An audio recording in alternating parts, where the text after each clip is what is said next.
This is good. This thing is really good. Enemy UAV overhead. Let's build it.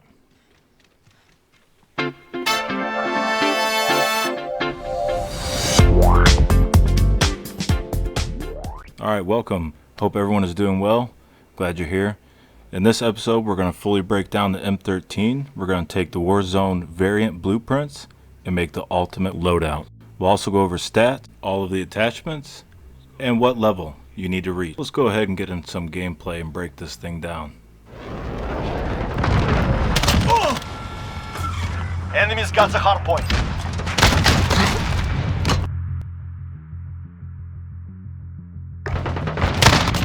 What? Are you? Point. Let's go. Friendly! Got the sentry gun on station. Which after flag? I'm hit! Let's go. Got the control on station. Come in,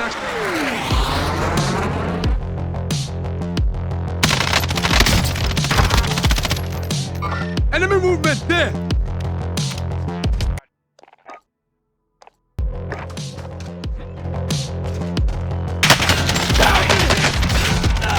Hey, voyons donc! Oh, behind me!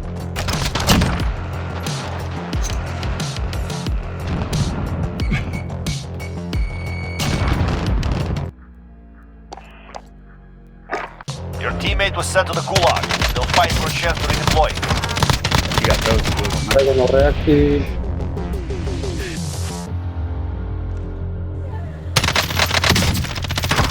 Don't have to, though. Allied cluster strike incoming. You can't run from me.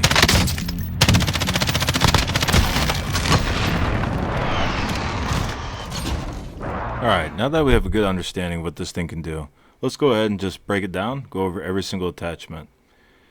The monolithic suppressor for the muzzle, that's going to be the #1 choice on this for the range. Yeah, I went with the diecast on this. It's not a big deal. We'll get into the stats here pretty soon.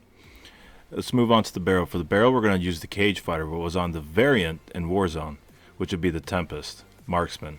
We're going to get that range, the recoil, and again, now as far as the optic goes, I'm not going to go with the cagefighter, and I'm not going to go with the Sheet Lightning.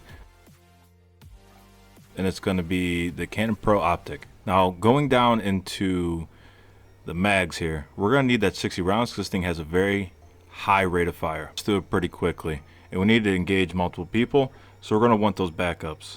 Now, moving over to the underbarrel, we're going to go with the Commando foregrip. The Commando foregrip was one of the attachments on the MUZZLE. So we're going to go ahead and use that here. And this is your complete build. Now, the max level you're going to need to unlock everything, all the attachments, is level 60. Now, it's perfectly okay to go ahead and just run the VLK as far as the sight goes. Whatever you feel is best, but this is the ultimate M13. Before we get into the stats on this, let's go ahead and run it one more time. I'm going to give a quick shout out to Mossman Stinks. Go check him out on Twitch. By far the best hype man. Down low. Yeah, you got it. Fucker. Get that money. Go get that money. Make it. Oh, what? Holy.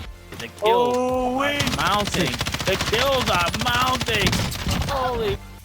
Holy damn, dude. That sucks. Kills. Be advised, there's an enemy team hunting for you. Put it on your own, dude. You're feeling it. Alright, let's go ahead and move into the stats, the data on this loadout. I've already gone ahead and put all of our attachments onto the M13, and I'm throwing in a bunch of outliers. Now, it's going to be the Growl, the Kilo, and I believe the M4. And I used all the exact same attachments on every single loadout, on every gun here. Just to get a comparison to see how well this matches up or does against the others. Just a quick thing about true game data. If you ever want to see any of this or check any of the stats of one of your builds, go to this site, help support them at the top. Did a fantastic job with this website. Let's go ahead and take a look at this graph. Now, the orange is going to be the M13. Everything that I'm adding in is going to be a different gun. Like I was telling you before, the M13, the Growl, Kilo, and all of them have the exact same attachments. Now, if you look to the left of the graph, it has TTK, that's time to kill. So the higher up the line goes, the longer it's going to take to down somebody. And at the bottom, the farther it goes out means the farther the distance, which is in meters. So you want that graph, that line, to stay down as long as possible. The higher up it goes, the longer it's going to take to down somebody. Right now, I'm going to put in the kilo. The 411 attachments, like I said, is going to be exactly the same as the M13. So we have other things to compare it to. One of the things everyone needs to keep in mind is just because your graph or these numbers look really good doesn't necessarily mean that the loadout is going to be good. Because you have to get on target, right? So your bullets need to get on target and you need to be able to handle it well. The M13 with its low recoil is very easy to control. Probably one of the best in the game right now. Now, going back to the graph, the kilo does have a little bit faster time to kill, up to about 40-50 meters, and then it does a little switch with the M13.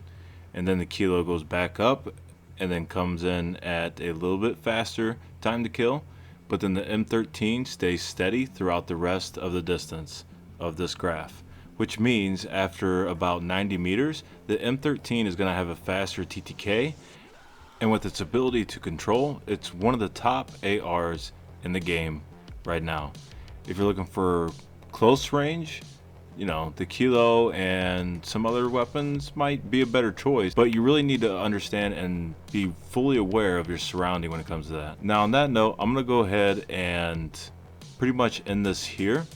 I'm not going to go into further detail in this video, but if you want more detail on every single attachment and full breakdown, let me know in the comments. And I also want to know what attachments you're running on your M13 and if this video helped you build the ultimate M13 loadout. Thank you to everyone who has followed and stayed with me. You guys are probably the best all around YouTube, hands down.